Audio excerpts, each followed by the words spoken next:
BJP ने एक तरफ जहां साध्वी प्रज्ञा के बयान से किनारा कर लिया है, तो वहीं कांग्रेस बयान को लेकर बीजेपी पर अब हमलावर हो गई है। कौन सी बात किस परिस्थिति में कही है मुझे जानकारी नहीं है। हम तो इतना जानते हैं कि नाथूराम गॉडसे ने गांधी जी की हत्या की थी और हत्या करने वाले को उसी नज़र से देखना चाहिए। भारतीय जनता पार्टी का ये मत कतई नहीं हो सकता। तो क्या आप उनके बयान को खारिज करते हैं? अब मैंने कहा ना किस परिस्थिति में क्या बोला है, पार्टी निश्चित तौर पर उनसे बात करेगी। तो गांधी की हत्या के विषाणु उपलब्ध हैं, उनकी ये अभिव्यक्ति है। भारतीय जनता पार्टी इसी तरह की दोमुही राजनीति करती है, चार मुखौटे हाथ में रखती है। किसी से कहलवाती है कि उसे राष्ट्रभक्त कहो, किसी से कहलवाएंगे कि हम तो गांधी के अनुयायी हैं, किसी से कहलवाएंगे कि जिन्ना को प्रधानमंत्री बनना चाहिए था। ये एक जो दशानन के मुंह हैं, ये अलग अलग इस तरह से बोलते हैं और कन्फ्यूज़न पैदा करते हैं देश में। वो निश्चित रूप से गोडसे जो है आतंकवादी था, क्योंकि उसने कोई गांधी की हत्या का प्रयास स्पॉन्टेनियसली नहीं किया, कोई तात्कालिक नहीं था, योजनाबद्ध था। भाजपा की शिकायत पर कंप्यूटर बाबा के खिलाफ भोपाल के कोहे फिजा थाने में आचार संहिता उल्लंघन का मामला दर्ज हो गया।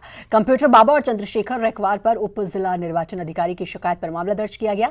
कंप्यूटर बाबा और चंद्रशेखर रेखवार ने आचार संहिता का उल्लंघन करते हुए हवन पूजन और रैली निकालकर दिग्विजय सिंह के पक्ष में प्रचार किया, जिसको लेकर बीजेपी प्रतिनिधिमंडल ने 7 मई को मध्य प्रदेश चुनाव आयोग में शिकायत दर्ज कराई थी, जिससे भोपाल कलेक्टर ने कंप्यूटर बाबा को नोटिस जारी किया था। हालांकि नोटिस के बाद कंप्यूटर बाबा ने पूजा पाठ बंद कर दिया था। एक और जहां बीजेपी ने बाबा पर आरोप लगाया कि ये तमाम पूजा पाठ दिग्विजय के समर्थन में की गई, कोई इससे अगर मुकरता है तो ये गले उतरने वाली बात नहीं है। वहीं कांग्रेस का कहना है कि इसमें पार्टी का कोई लेना देना नहीं है।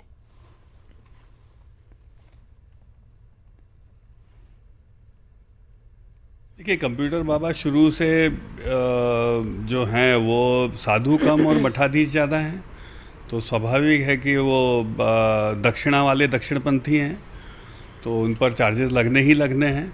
1 करोड़ से अधिक रुपए का ड्रामा उन्होंने 3 दिन किया था दिग्विजय सिंह के लिए। पीछे बैठे थे, आमपट कर रहे थे वो, उसके बावजूद बोलते हैं दक्षिणा दे रहे थे, बोलते मैं दिग्विजय सिंह को नहीं पहचानता।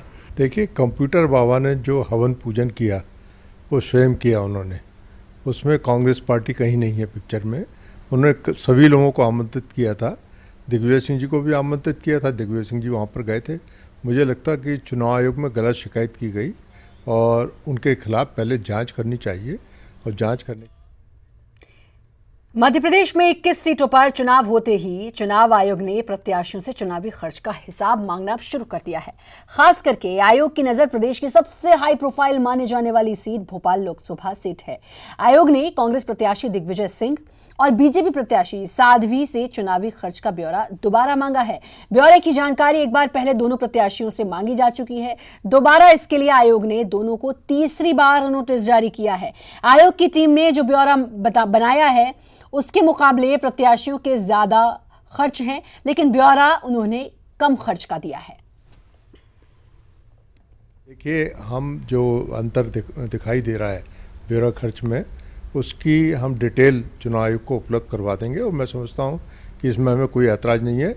जो भी चुनाव आयोग जानकारी चाहेगा वो सारी जानकारियां उपलब्ध करवा दी जाएंगी। देखिए, ये टेक्निकल इश्यूज़ हैं और मुझे लगता है चुनाव आयोग और प्रत्याशियों के बीच का विषय है और इसको बहुत ज़्यादा राजनीतिक तूल देने की आवश्यकता नहीं है। ये होता है, कई बार उनकी दरें अलग होती हैं, खर्च अलग प्रकार का होता है, तो वो अपने आप में बैठ के सेटल हो जाता है। जैसे कुर्सियों का रेट उनने 7।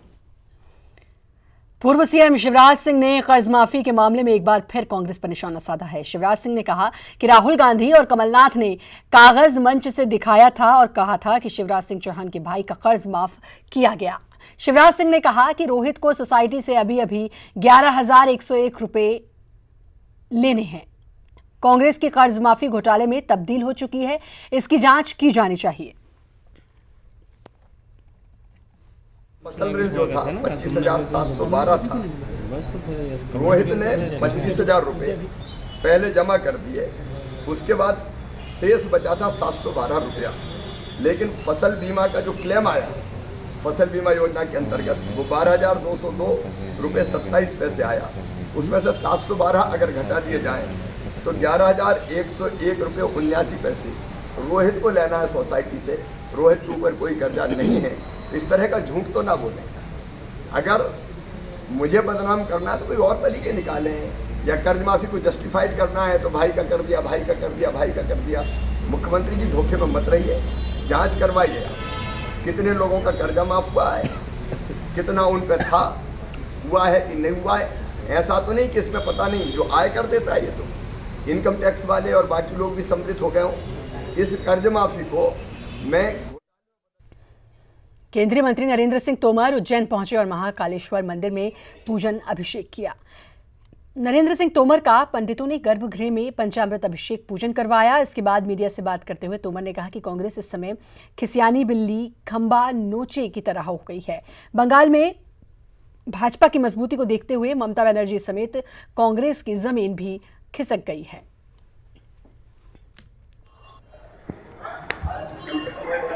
भूपेश बघेल जी और कांग्रेस, इनका हाल वैसा ही है, खिसियानी बिल्ली खंबा नोचे। पश्चिम बंगाल में भारतीय जनता पार्टी के कार्यकर्ता बहुत मजबूत हैं, दमदार हैं और उनके परिश्रम के कारण ही ममता बनर्जी के पैरों से नीचे जमीन खिसक गई है। और भारतीय जनता पार्टी के राष्ट्रीय अध्यक्ष अमित शाह जी की रोड शो पर जिस प्रकार से तृणमूल के लोगों ने हमला किया, अराजकता फैलाई, इससे उनकी बौखलाहट का प्रकटीकरण। धार के पीथमपुर में कांग्रेस महासचिव दिग्विजय सिंह ने कांग्रेस प्रत्याशी दिनेश गिरवाल के समर्थन में एक आम सभा को संबोधित किया। इस दौरान दिग्विजय सिंह ने केंद्र सरकार पर जमकर निशाना साधा और नोटबंदी और पुलवामा आतंकी सहित कई हमले के मुद्दे पर केंद्र सरकार को घेरा। वहीं दिग्विजय सिंह ने कांग्रेस अध्यक्ष राहुल गांधी और सीएम कमलनाथ की तारीफ की। हालांकि दिग्विजय सिंह के लगातार चल रहे चुनावी दौरे की थकान भी देखने को मिली, जब दिग्विजय सिंह झपकी लेते दिखाई दिए।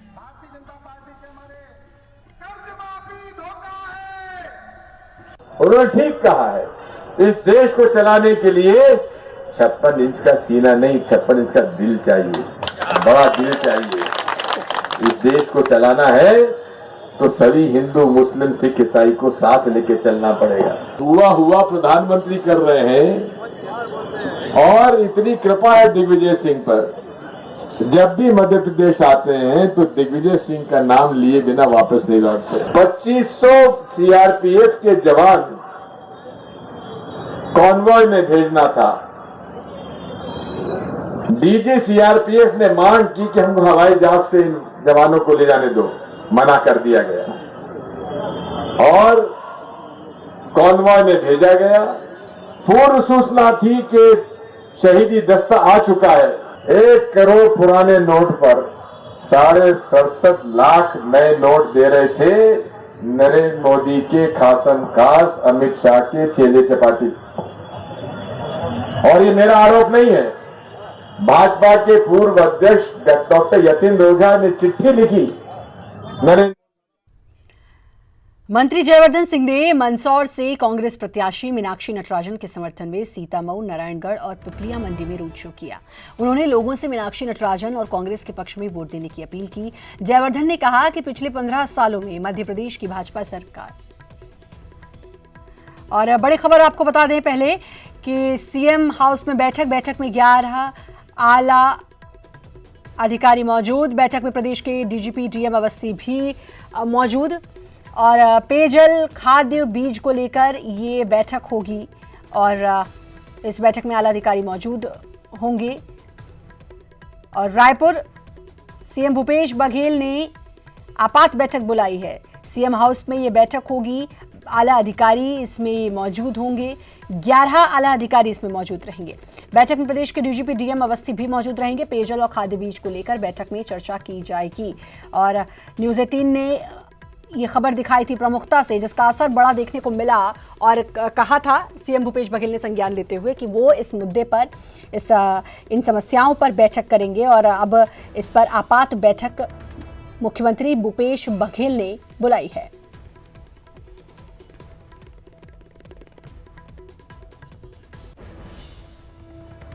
मध्य प्रदेश के नगरीय प्रशासन मंत्री जयवर्धन सिंह कांग्रेस प्रत्याशी मीनाक्षी नटराजन के चुनाव प्रचार के लिए मंदसौर पहुंचे। इससे पहले उन्होंने भगवान पशुपतिनाथ के दर्शन किए।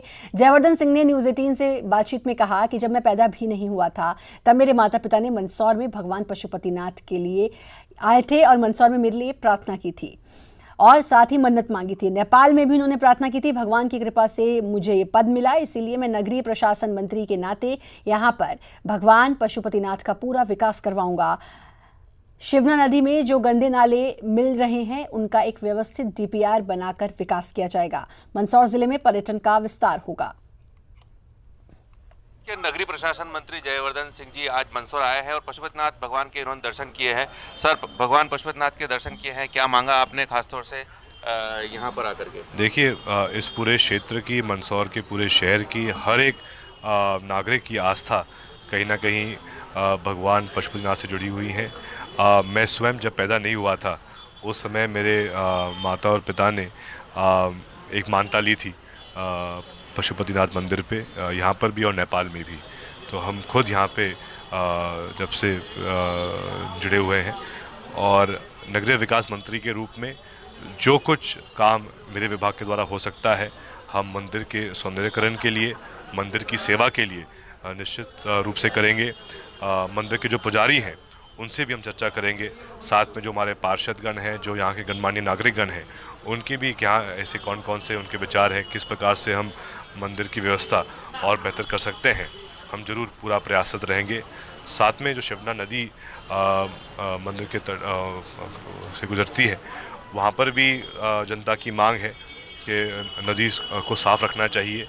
तो उसमें जो भी शहर के ऐसे नाले हैं जो नदी में जा रहे हैं उनको हम कैसे व्यवस्थित कर सकते हैं, उन नालों को कैसे हम रोक सकते हैं ताकि हमारी शिवना नदी पूर्ण रूप से स्वच्छ रहे 365 दिन। तो उसकी भी हम पूरी योजना बनाएंगे, उसका डीपीआर तैयार करके चुनाव के बाद इसकी पूरी प्लानिंग करेंगे। दूसरी सर, मंदसौर में पशुपतिनाथ भगवान की प्रतिमा के अलावा बहुत सारे ऐसे स्थान हैं जो यहाँ पर देखने जैसे हैं, लेकिन पर्यटन के नक्शे पे मंदसौर जिला नहीं आ पा रहा है, इसके लिए क्या प्रयास किए? देखिए, ये इसलिए ऐसा हुआ है क्योंकि पिछले 15 साल में भाजपा सरकार ने सिर्फ मंदसौर ही नहीं, पूरे मध्य प्रदेश में जो पर्यटन की क्षमता है उसको कहीं ना कहीं वो व्यवस्थित नहीं कर पाए, जिसके कारण आज जो प्रदेश को एक अतिरिक्त आय मिलनी चाहिए थी टूरिस्ट के माध्यम से, वो हमको नहीं मिल पाई है। हमारा पूरा प्रयास रहेगा। मध्य प्रदेश कांग्रेस में लोकसभा चुनाव के आखिरी चरण की वोटिंग से पहले प्रदेश कांग्रेस में घमासान मच गया है। इंदौर के लिए विजन डॉक्यूमेंट बनाने वाले अनुरोध जैन ने इस्तीफे की पेशकश की है। कल इंदौर में मंत्री सज्जन सिंह वर्मा और तुलसी सिलावट ने विजन डॉक्यूमेंट को लॉन्च किया था, लेकिन इसके लॉन्चिंग कार्यक्रम में अनुरोध जैन को नहीं बुलाया गया। इसी से नाराज होकर अनुरोध जैन ने इस्तीफे की पेशकश की। पूरा मामला प्रदेश कांग्रेस प्रभारी दीपक बावरिया तक भी पहुंच गया है। चुनाव से ठीक पहले पार्टी के अंदर बचे घमासान को सुलझाना कांग्रेस के सामने एक चुनौती है।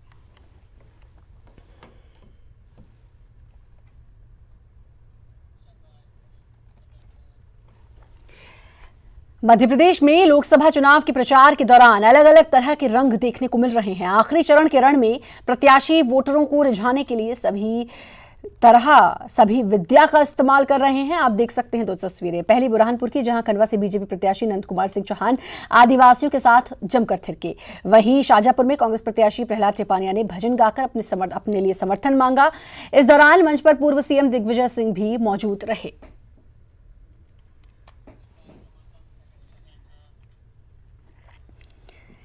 एमपी की आखिरी 8 सीट को जीतने के लिए घमासान चरम पर है। रविवार 19 मई को होने वाले चुनाव को लेकर चुनावी शोर कल शाम को थम जाएगा, लेकिन आखिरी दौर के चुनाव को लेकर क्या है मालवा निमाड़ की 8 सीट का मिजाज और आखिरी दौर के चुनाव में किसकी साख है दांव पर?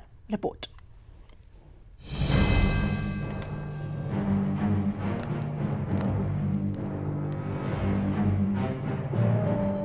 (2019) का महाभारत आखिरी दौर में है। 19 मई को होने वाले 8 सीटों के चुनाव को लेकर दिग्गज नेताओं ने पूरा जोर आजमाया है। देवास, उज्जैन, मंदसौर, रतलाम, धार, इंदौर, खरगोन और खंडवा सीटों पर चुनाव होने हैं। रतलाम सीट पर कांग्रेस और बाकी सभी 7 सीटों पर बीजेपी का कब्जा है। कांग्रेस के लिए इस बार 7 सीटों में सेंध लगाने की चुनौती है, तो बीजेपी 2014 के इतिहास को दोहराने का दम भर रही है। इसी के साथ नरेंद्र मोदी जी के प्रति लोगों का जो विश्वास है, देश का सम्मान और स्वाभिमान के लिए नरेंद्र मोदी आवश्यक हैं, ये भाव जो जनता के मन में है, इसके कारण नरेंद्र मोदी जी की अंडर करंट है लोगों में, विशेषकर महिलाओं में और युवाओं में। और मध्य प्रदेश में विशेषकर कांग्रेस के 4 महीने के जो कारनामे हैं सरकार के, उसके कारण जनता बहुत आक्रोशित है और अपने आप को ठगा सा महसूस कर रही कि उसके साथ धोखा हो गया। और इसलिए इस बार, पिछली बार हम 27 सीट जीते थे, इस बार हम 29 की 29 सीट पर लोकसभा में जीतने वाले हैं। हालांकि कांग्रेस को उम्मीद है कि बीजेपी की कब्जे वाली 7 सीटों में से ज्यादातर अब उसके पास होगी। 8 में से 8 नहीं, लेकिन कांटे की टक्कर है और ज़्यादातर सीटें हम भारतीय जनता पार्टी से छीनकर कांग्रेस को मिलेगी आदरणीय कमलनाथ जी के नेतृत्व में। बहरहाल 8 सीटों पर फतह हासिल करने के लिए सियासी दल आखिरी दिन में पूरा जोर लगाने की कोशिश में है।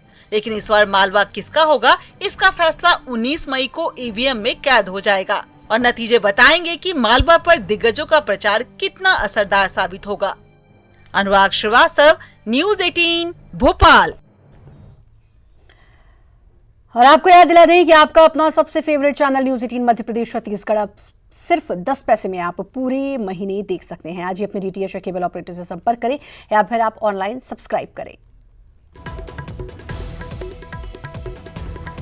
और इस बुलेटिन में इतना ही। हमारी पहुंच आपकी ताकत है। एमपी की खबरों को देखने के लिए आप लॉग ऑन कर सकते हैं news18mpcg.com, फेसबुक पेज है /news18mp, ट्विटर हैंडल है @news18mp और हमारा यूट्यूब चैनल है /news18mp छत्तीसगढ़। और छत्तीसगढ़ की खबरों को देखने के लिए आप लॉग ऑन कर सकते हैं news18mpcg.com, फेसबुक पेज है /news18cg, ट्विटर हैंडल है @news18cg और हमारा यूट्यूब चैनल है /news18mp छत्तीसगढ़।